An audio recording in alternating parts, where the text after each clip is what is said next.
the true crime stories garnering national headlines back in 2007 were O.J. Simpson getting busted in Las Vegas for a kidnapping and robbery scheme, World Wrestling Entertainment star Chris Benoit murdering his wife and 7-year-old son before taking his own life, and the mysterious and still unsolved disappearance of 3-year-old Madeleine McCann from a resort in Portugal. In Chicago, a story that was front and center during that year was the brutal murder of 28-year-old pharmaceutical executive Nailah Franklin. The story would make headlines again in 2015 when her killer was finally brought to justice. Hello and welcome to The Dark Side of Love. I'm your host, Bianca Sloan, author of suspense novels about the dark side of love. And this week I'm putting a spotlight on the case of The Lady and the Liar. If this were a romantic comedy, this would be the meet cute. In March of 2006, Nailah Franklin and Reginald Potts met, of all places, on a random street in Chicago's glitzy Gold Coast neighborhood. And on paper, they seemed like they would be a great match. Nailah was a successful sales executive with pharmaceutical company Eli Lilly, living in a condo in the trendy University Village neighborhood. Reginald was a real estate investor who drove a sparkling white Bentley, wore tailored expensive suits, and lived in a gorgeous high-rise with a view of Lake Michigan in the ritzy South Loop neighborhood. She was upbeat, fun-loving, beautiful. He was handsome, charming, and prosperous. Sounds like all the right ingredients for a frothy Hallmark movie. Except, this isn't a romantic comedy. If anything, neither Reginald nor Nailah took the relationship as anything more than casual. A fling. An on and off sexual relationship that played out until August of 2007. As Reginald told Chicago Sun-Times columnist Mary Mitchell that same year, he was, quote, absolutely not her boyfriend. For her part, according to friends, Nailah didn't see Reginald as her happily ever after. One of Nailah's co-workers spotted Reginald with another woman at a boat party, but didn't even bother to bring it up to her colleague because she knew that Nailah did not view Reginald as a, quote, long-term boyfriend. Someone who did seem to have potential as long-term was Milwaukee-based attorney Andre Wright, who Nailah met at an art show in July of 2007. The relationship seemed effortless. Scrabble games, watching movies, going on dates, just hanging out, doing all the things that boyfriends and girlfriends do.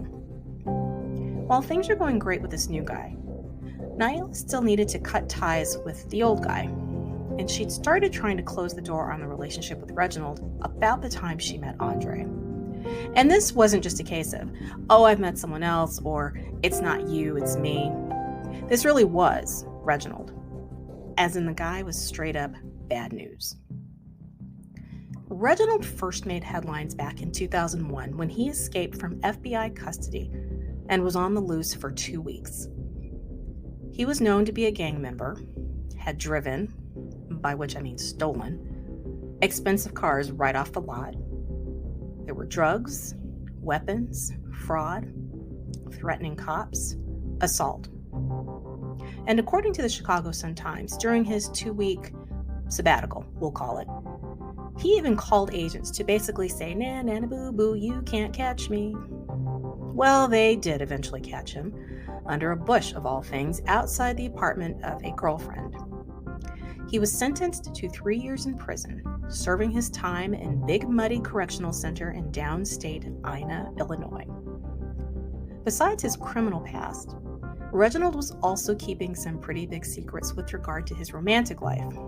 For starters, dude was married, separated, but married, with 2 children, and had a newborn daughter with yet another woman.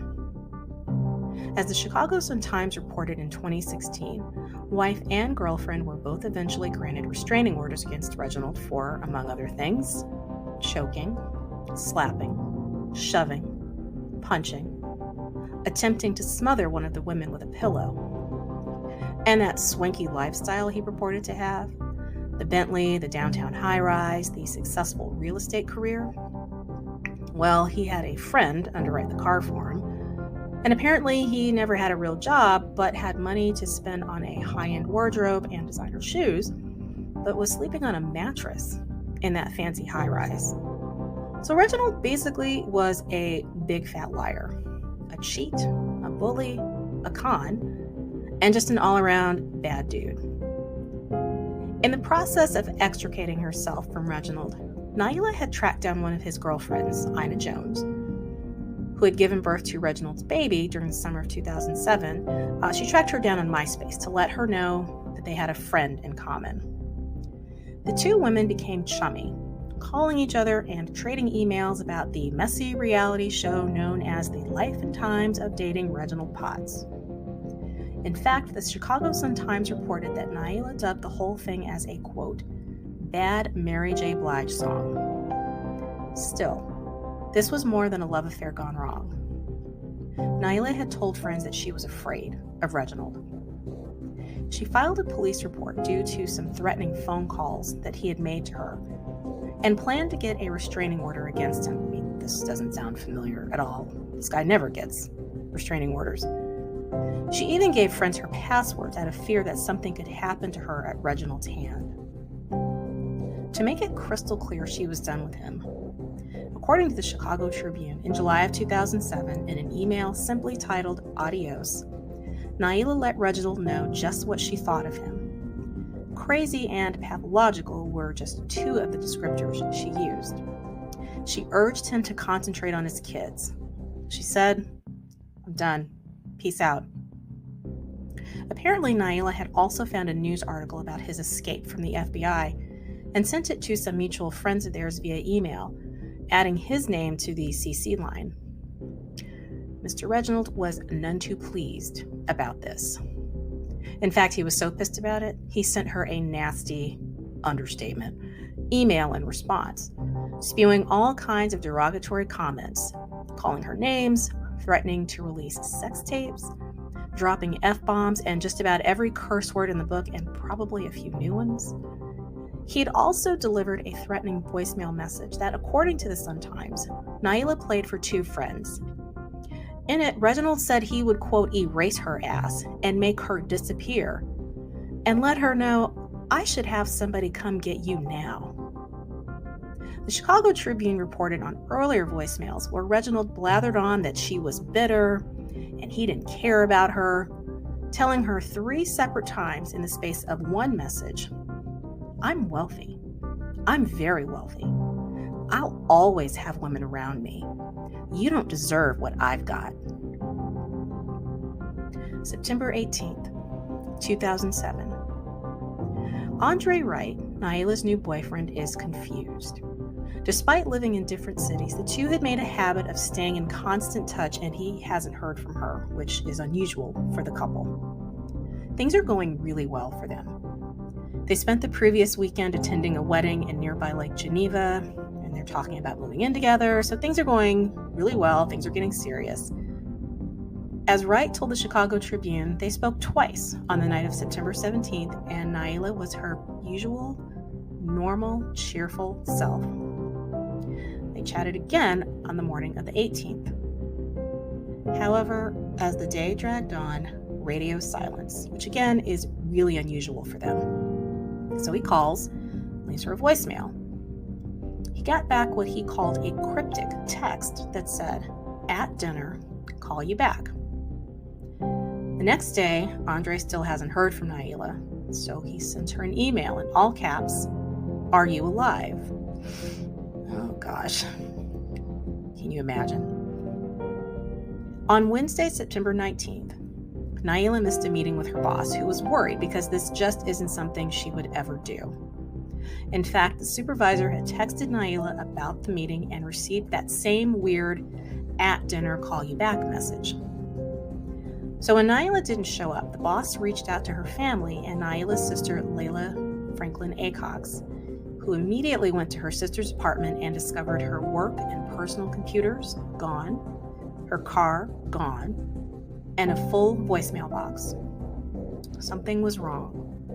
Really, really wrong.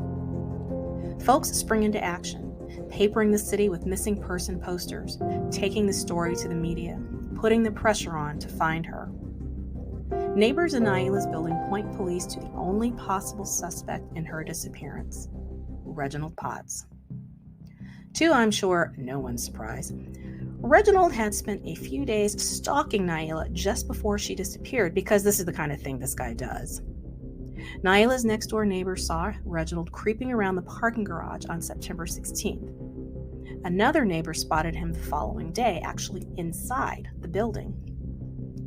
And then the building next door, a security guard witnessed Reginald pacing around the stairwell in the condo building on September 17th, which is the day before she disappears.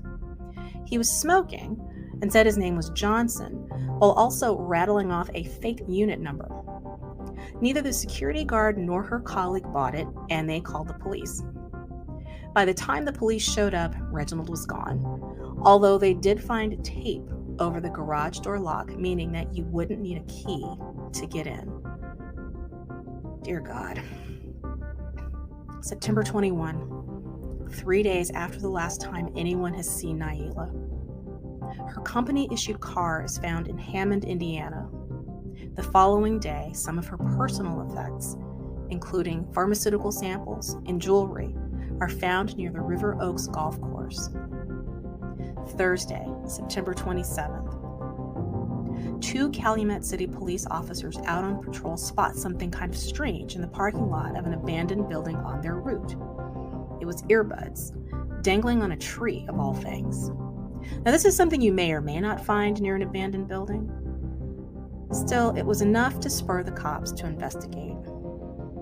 They discovered the nude, decomposing body of a young woman, covered in leaves and other rubble near the Wentworth Woods Forest Preserve at River Oaks Drive and Gold Coast Lane near a lagoon.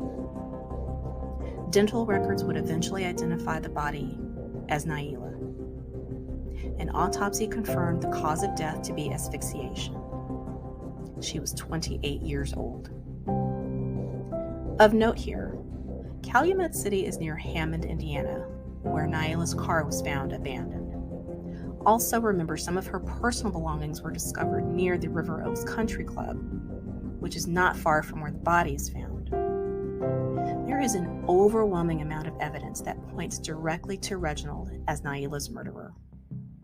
To start, there were those witnesses who spotted Reginald lurking around Nailah's building in the days before she disappeared.